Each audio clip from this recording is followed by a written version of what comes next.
Good morning student. अपन जो आज discuss कर रहे हैं, कल मैंने लिक्विडेटर फाइनल स्टेटमेंट अकाउंट बताया था, उसके बारे में अपन ने थोड़ा सा समझने की कोशिश करी थी। ठीक है, एक एग्जांपल भी आप लोग को बताया था। आज जो है वो हम थोड़ा इसको क्वेश्चन वाले वे में लेके जाते हैं कि किस हिसाब से इसको सॉल्व करेंगे। सबसे पहला काम तो क्या होगा, एग्जाम में इसके अंदर से 100% जो है वो प्रैक्टिकल का क्वेश्चन आएगा 20 मार्क्स का। दूसरा जो है वो आप लोगों को क्या होगा, गिवन क्वेश्चन के अंदर बैलेंस शीट भी गिवन होगी, कई बार वो डिटेल में भी क्वेश्चन दे देगा, दोनों तरीके से आ सकता है। कई बार क्या होगा, बैलेंस शीट भी दे रखी होगी और नीचे डिटेल भी गिवन हो रखी होगी। ठीक है, तो जैसा कि मैंने आपको बताया था, जब अपन लिक्विडेटर का फाइनल स्टेटमेंट बनाते हैं, ठीक है, जिसे हिंदी में क्या बोलते हैं, निस्तारक का, तो अपन ये वाली साइड जो होती है वो मेरी रिसिप्ट की होती है और ये वाली साइड जो होती है वो अपनी पेमेंट की होती है। ठीक है, तो इस वाले साइड के अंदर हमें उस चीज़ पे फोकस करना है कि कितना अमाउंट जो है वो मेरा एसेट से रियलाइज्ड हुआ है। ठीक है, सिर्फ एसेट का रियलाइजेबल अमाउंट आता है इधर की तरफ। ठीक है, या फिर अगर कोई मेरा सरप्लस हो रहा है तो भी वो इधर की तरफ आएगा। क्रेडिटर से रिलेटेड कोई भी सरप्लस हो रहा है तो इधर आएगा। किसी भी तरीके का कोई भी क्रेडिटर है, चाहे से वो प्रेफरेंशियल क्रेडिटर हो, अनसिक्योर्ड क्रेडिटर हो, लिक्विडेशन का एक्सपेंसेस हो, ठीक है, रेम्यूनरेशन है, इक्विटी शेयर कैपिटल है, डिविडेंड है, वो सब कहाँ आएंगे, पेमेंट के थ्रू आएंगे। अब हमको ये देखना है कि हम किसको सबसे पहले भुगतान करें, तो ये एक नंबर वाइज स्टेप होगा। ठीक है अपना, तो अभी जो मैं बात कर रही हूँ, मेरे सामने क्या है, एक बैलेंस शीट लिखी हुई है, रखी हुई है। आप लोग बुक में देखना, एडवांस अकाउंटिंग में एग्जाम्पल नंबर 10 आपको मिल जाएगा। ठीक है, तो इसके अंदर मुझे क्या करना है, सबसे पहले तो ये देखना है कि एसेट्स के अंदर मैं क्या क्या लूँ। ठीक है, मेरे सामने एक बैलेंस शीट रखी हुई है, तो उसके अंदर मुझे कैश भी गिवन है, स्टॉक भी गिवन है, ट्रेड रिसीवेबल भी गिवन है, डेटर भी गिवन है, टेंजिबल एसेट्स भी गिवन है, प्लांट एंड मशीनरी भी गिवन है। अब मुझे क्या लेना है, मुझे ये देखना है। ठीक है, तो हम क्या करेंगे, यहाँ लिखेंगे टू अमाउंट रियलाइज्ड। ठीक है, अमाउंट कितना कितना रियलाइज हुआ है। कैश की अगर अपन बात करें तो कैश बैलेंस शीट के अंदर जो है वो 2500 का है, बाहर कुछ नहीं है, तो हम यहाँ क्या लेंगे, 2500 ही लेंगे। उसके बाद में प्लांट एंड मशीनरी, अंदर तो अपने को कितनी गिवन है, 1,87,000 है, और बाहर मुझे कितनी गिवन है, प्लांट एंड मशीनरी 1,25,000 है। तो अपने को हमेशा बाहर वाली लेनी है, ये चीज़ हमेशा ध्यान रखना। क्यों लेनी है, क्योंकि बाहर वाली वैल्यू जो होती है ना वो रियलाइजेबल वैल्यू होती है। ठीक है, और अंदर वाली जो होती है वो बुक वैल्यू होती है हमेशा। स्टॉक की अगर मैं बात करूँ तो स्टॉक अंदर तो कितना है, 2,92,750, और बाहर जो है वो कितना है, 1,55,000। ठीक है, तो स्टॉक जो है वो अपना कितना आ जाएगा, 1,55,000। उसके बाद में डैक्टर्स की अगर अपन बात करें तो डैक्टर अंदर जो है वो 2,31,100 है, और बाहर कितना है, 2,17,500 है।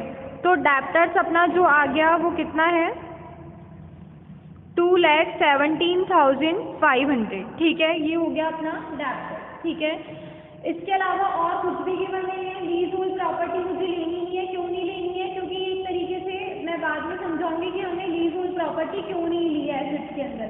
बाकी सब अपन ने ले लिया और कुछ बच नहीं रहा है। ठीक है, कितना हो जाएगा, इन सब की टोटल आ रही है अपनी 5 लाख, आउटर में लिख दोगे 5 लाख। ठीक है, उसके बाद में आगे क्वेश्चन मुझसे क्या कह रहा है, the liquidator realise the asset leasehold property जो है वो मेरी 90,000 की है, और अंदर कितनी है, 1,20,000 की है।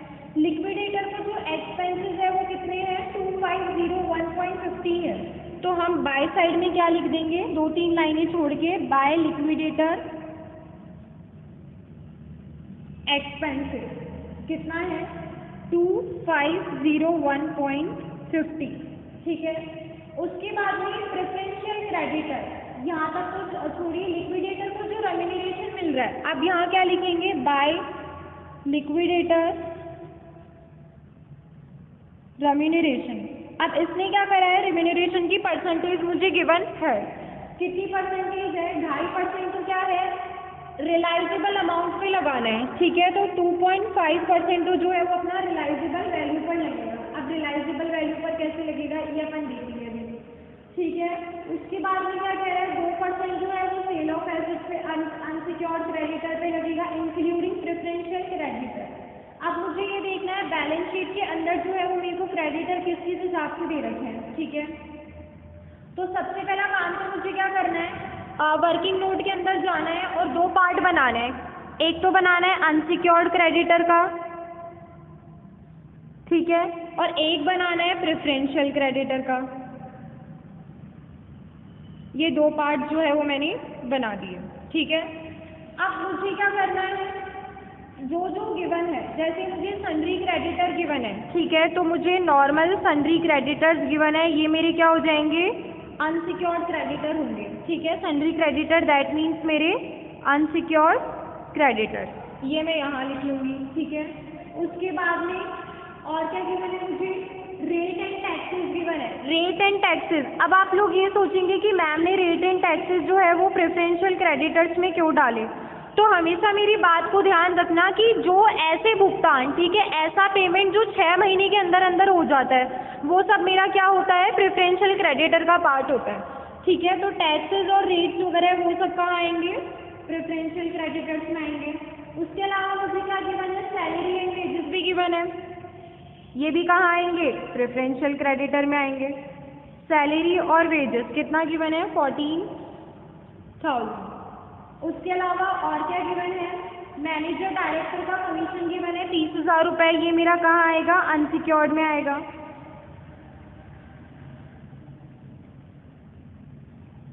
कितना है ये, मैनेजिंग डायरेक्टर का है 30,000, ठीक है, ये मेरा अनसिक्योर्ड में आ गया। और क्या गिवन है, बैंक ओवरड्राफ्ट गिवन है, बैंक ओवरड्राफ्ट कहाँ आएगा, अनसिक्योर्ड में आएगा हमेशा। बैंक ओवरड्राफ्ट कितना गिवन है, 5800, ठीक है। उसके अलावा और क्या गिवन है क्वेश्चन के अंदर, और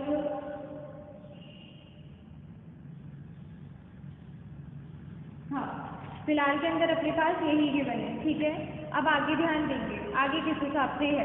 क्रेडिटर के लिए क्या कह रहा है ये बैलेंस शीट के अंदर, आप लोग देखना, creditor holding line on lease hold property 1,45,800 है, दैट मीन्स मेरे जो क्रेडिटर है वो कितना है, 1,45,800 है, और लीज होल्ड प्रॉपर्टी पर जो है वो होल्डिंग है, मतलब क्रेडिटर ने क्या करा है, लीज होल्ड प्रॉपर्टी को टेक ओवर कर लिया है, ठीक है। तो अब क्या होगा, सरप्लस हो गया, टू सरप्लस फ्रॉम, यहाँ मैं क्या लिखूंगी, to surplus from assets with creditor, ठीक है, मतलब एसेट्स को जो है वो क्रेडिटर ने टेक ओवर करा है। तो लीज होल्ड प्रॉपर्टी मेरी थी कितनी, अब बाहर की तरफ कितनी थी अपनी, 90,000 थी, 90,000 है, और हमने क्या करा है, इनको पूरा का पूरा पेमेंट कर दिया, लेस पेमेंट दैम, ठीक है, 90,000, सेम वही 90,000 का 90,000 जो है वो अपन ने क्या कर दिया, पूरा पेमेंट कर दिया, ठीक है, कुछ नहीं बचेगा। अब अपन बात करते हैं इस चीज की कि किस हिसाब से होगा, ठीक है। अब 1,45,800 के क्या थे, मेरे क्रेडिटर थे, और 90,000 को जो है वो अपन ने उनको भुगतान करा। तो 1,45,800 में से 90,000 अगर अपन लेस करेंगे तो अपने पास कितना अमाउंट बचाएगा, मतलब जो मेरे पार्टली सिक्योर्ड क्रेडिटर है, ठीक है, यहाँ मैं क्या लिखूंगी, पार्टली सिक्योर्ड क्रेडिटर। एग्जाम में ये सब आपको लिखना पड़ेगा। 1,45,800 में से 90,000 लेस होंगे, कितना बचेगा, 55,800 हो गए। तो अब जो है वो मेरे अनसिक्योर्ड क्रेडिटर कितने हो गए, 4,47,400 और 20,250, ठीक है, ये मेरे क्या हो गए, प्रेफरेंशियल क्रेडिटर हो गए, ठीक है। अब क्या करना है, इसने क्वेश्चन में क्लियर वर्ड्स में कहा था कि मुझे प्रेफरेंशियल क्रेडिटर को 2% का भुगतान देना है। तो प्रेफरेंशियल क्रेडिटर अपने कितने थे, 20,250 का 2% लगेगा, कितना हो जाएगा, 405, ठीक है। और अपने अनसिक्योर्ड क्रेडिटर कितने थे, 4,47,400, इनका कितना लगेगा, सेम वही 2%, इनका 4,47,400 का 2% कितना हो जाएगा, 8,948, ठीक है। ये अपना क्या हो गया, अनसिक्योर्ड क्रेडिटर का। अब बात करेंगे कि 2.5% जो है वो किस हिसाब से होगा। ठीक है। तो 2.5% के लिए एक बार के लिए आप छोड़ दो। 2.5% कैसे होगा, इसने क्या कहा है शुद्ध लैंग्वेज के अंदर कि निस्तारक का पारिश्रमिक संपत्तियों को बेचने से वसूल हुई राशि पर 2.5%, मतलब जितनी हमारे पास एसेट्स थी हमने उनको जितना बेचा उस हिसाब से। तो मुझे क्या करना है, कैश को नहीं लेना पहली चीज़, उसके अलावा अपने को ये लेना है, क्या कहते हैं, 55,800 लेना है। ठीक है, कैलकुलेट करोगे पूरा का पूरा अपने अमाउंट आ जाएगा 5,87,500। कैलकुलेट करके देखना कितना आ जाएगा, 146,8750। ठीक है, ये मेरा क्या हो गया, परसेंटेज कैलकुलेट करने पर हो गई 87.50। ठीक है, 50। तो इन सब की टोटल अपनी कितनी आ जाएगी कि जो रेम्यूनरेशन मिल रहा है 24,040.50। ठीक है, ये हो गया। उसके बाद में प्रेफरेंशियल क्रेडिटर लिखूंगी। अब ऐसा नहीं है कि मैंने परसेंटेज निकाल दी तो मुझे यहाँ लिखना नहीं है, लिखना पड़ेगा। क्रेडिटर्स हर तरीके के जो है वो यहाँ शो होंगे। प्रेफरेंशियल क्रेडिटर अपना कितना था, 20,250, यही कैलकुलेट करा था। उसके बाद में अनसिक्योर्ड क्रेडिटर को भुगतान करेंगे। प्रेफरेंशियल क्रेडिटर को पहले करेंगे, बाद में किसको करेंगे, अनसिक्योर्ड क्रेडिटर्स को करेंगे। ठीक है, तो कितना हो जाएगा, बाय अनसिक्योर्ड क्रेडिटर्स। ठीक है, अनसिक्योर्ड क्रेडिटर्स को करेंगे, कितना हो जाएगा 447,400। ठीक है, उसके बाद में इक्विटी शेयर कैपिटल पर अगर अपन बात करें तो इक्विटी शेयर कैपिटल का बैलेंस से निकालेंगे और कोई ऑप्शन अपने पास है नहीं। अब आप लोग बैलेंस शीट के अंदर देखोगे तो इक्विटी शेयर कैपिटल है कितने के, 72,600 के है। लेकिन जब अपन ऐड और लेस करेंगे तो हमारे पास तो इतना अमाउंट है ही नहीं।